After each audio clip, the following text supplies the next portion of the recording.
आज हम बात करेंगे एमसीयू और डीसीयू की दो सबसे स्ट्रॉन्गेस्ट सुपर हीरोज की तरफ है हमारे पास मैन ऑफ स्टील यानी कि सुपरमैन और एमसीयू की तरफ से इटरनल्स का इकारिस। अब ये दोनों कितना ज्यादा स्ट्रॉन्ग है ये तो हम जानते ही है, लेकिन अगर हम इन दोनों की फाइट करवाए तो क्या होगा। पहले हमारी वीडियो को लाइक शेयर एंड चैनल को सब्सक्राइब कर देना और पास वाले घंटे को दबा देना। हमारे इस वीडियो का टारगेट है 50 लाइक्स एंड 1K व्यूज का। तो बिना किसी देरी के इस बैटल को शुरू करते हैं।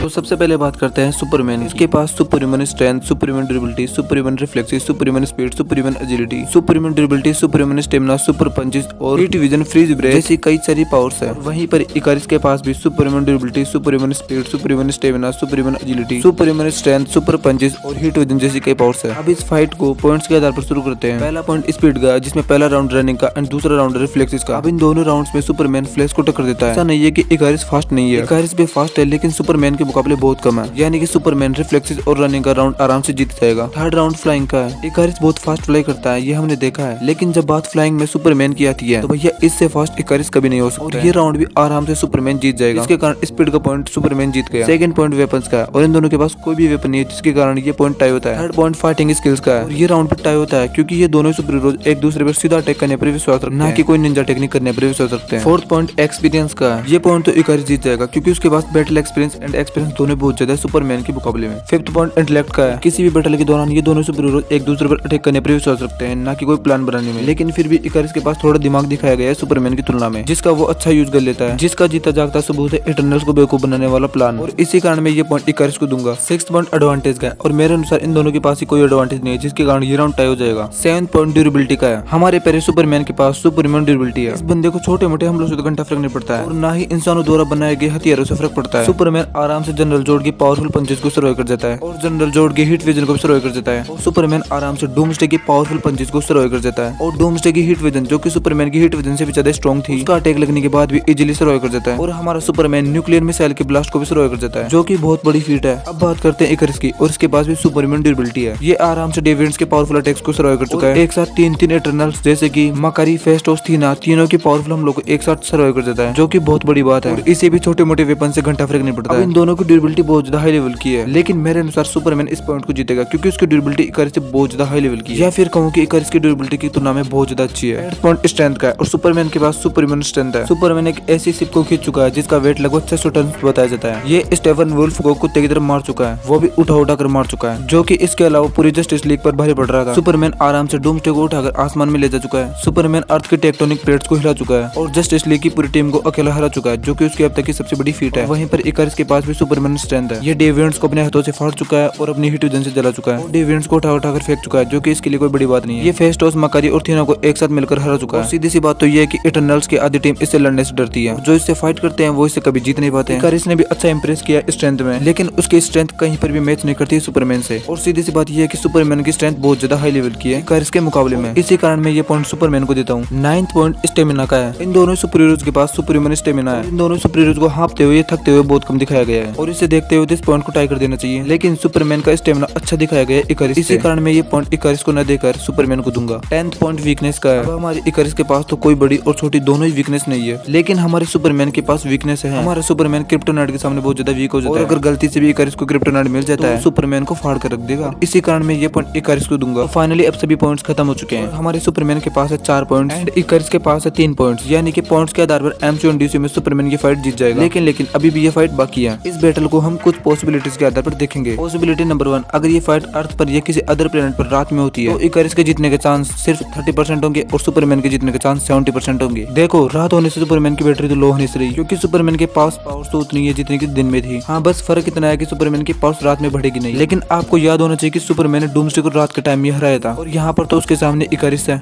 सेकंड पॉसिबिलिटी, अगर ये फाइट अर्थ पर या किसी अदर प्लेनेट पर दिन में हो, यहाँ पर विनर सुपरमैन होगा, क्योंकि सुपरमैन की स्ट्रेंथ, ड्यूरेबिलिटी और स्पीड तीनों इकारिस से बहुत ज्यादा है। पॉसिबिलिटी नंबर 3, पॉसिबिलिटी के दौरान अगर इकारिस को क्रिप्टोनाइट मिल जाता है, फाइट दिन में हो या फिर रात में हो, इकारिस सुपरमैन को फाड़ देगा और इस पॉसिबिलिटी का विनर इकारिस होगा। और अगर मेरे ओपिनियन की बात करें तो मेरे अनुसार सुपरमैन इस फाइट का विनर होगा, जब तक इकारिस को क्रिप्टोनाइट ना मिल जाए तब तक, क्योंकि क्रिप्टोनाइट मिलने के बाद तो इकारिस इस फाइट का विनर होगा।